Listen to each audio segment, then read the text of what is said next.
অভিনন্দন সম্মানিত ভিউয়ার্স।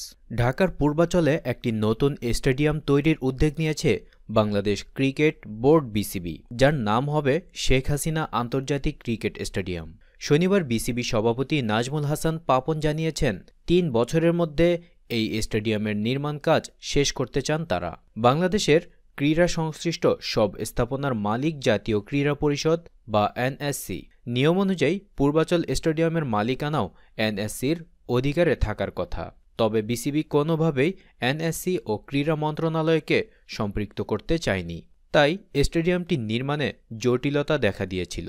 ৩ বছরের মধ্যে পূর্বাঞ্চলে ৩৭.৪৯ একর জমির ওপর স্টেডিয়াম তৈরি করছে বাংলাদেশ ক্রিকেট বোর্ড বিসিবি। স্টেডিয়ামের ডিজাইনার এবং পরামর্শক নিয়োগে অতি সত্বর আন্তর্জাতিক দরপত্র আহ্বান করা হবে।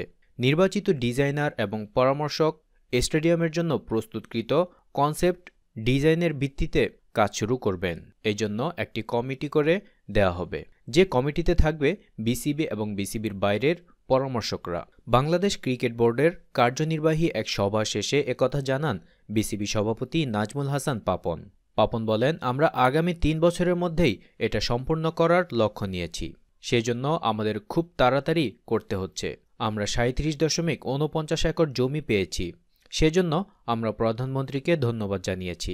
ওনার সহযোগিতা ছাড়া এ জায়গা পাওয়া আমাদের পক্ষে কখনোই সম্ভব হতো না। শুধু তাই না, আমরা ঠিক করেছি এটার জন্য এখনই এক্সপ্রেশন অফ ইন্টারেস্ট চাইব আন্তর্জাতিকভাবে, সকলেই যেন অংশগ্রহণ করতে পারে। এটা মূলত ডিজাইন এবং কনসালটেন্সির জন্য। এখানে দুটি ভাগ থাকবে, ডিজাইন ও কনসালটেন্সি। আমাদের যে কনসেপ্ট ডিজাইন আছে তার ওপরে ভিত্তি করে আমরা প্রকৌশলী ও পরামর্শক নিয়োগ দেব। যাদেরটা পছন্দ হবে তাদের আমরা নির্বাচিত করব। শুধু তাই না, এই বাছাই প্রক্রিয়া নিয়ে আমরা আলাপ করেছি।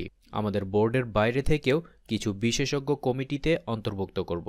স্টেডিয়ামটি সম্পূর্ণ বিসিবির খরচে তৈরি হচ্ছে বলে জানান পাপন। তিনি বলেন, এটা পুরোটা করবে বিসিবি। আমাদের ইচ্ছা আমরা নিজ খরচেই করব। স্টেডিয়ামের দর্শক ধারণ ক্ষমতা হবে ন্যূনতম ৫০,০০০। সুবিশাল চত্বরে থাকবে cricket academy, indoor gymnasium, playing field থেকে শুরু করে ক্রিকেটারদের জন্য যা যা প্রয়োজন সবকিছু থাকবে। ৫ তারকা হোটেলও। বেশ বড় একটা স্টেডিয়াম। শুধু তাই না, স্টেডিয়ামের সাথে আমরা একাডেমি, প্লেয়িং ফিল্ড থেকে শুরু করে যা যা আনুষঙ্গিক সুইমিং পুল, জিমনেশিয়াম, ইনডোর সবকিছু ব্যবস্থা করতে চেয়েছি। এখন পরামর্শকদের কাছ থেকে ডিজাইন পেলে বুঝতে পারবো যে আসলে কতটুকু সম্ভব। ধন্যবাদ সম্মানিত ভিউয়ার্স, পুরো প্রতিবেদনটি শুনতে চ্যানেলটির সাথে ছিলেন বলে। প্রতিবেদনটি ভালো লাগলে আপনার মূল্যবান মতামত জানাবেন এবং প্রতিনিয়ত এমনই আপডেট খবরাখবর জানতে চ্যানেলটিকে সাবস্ক্রাইব করে রাখুন।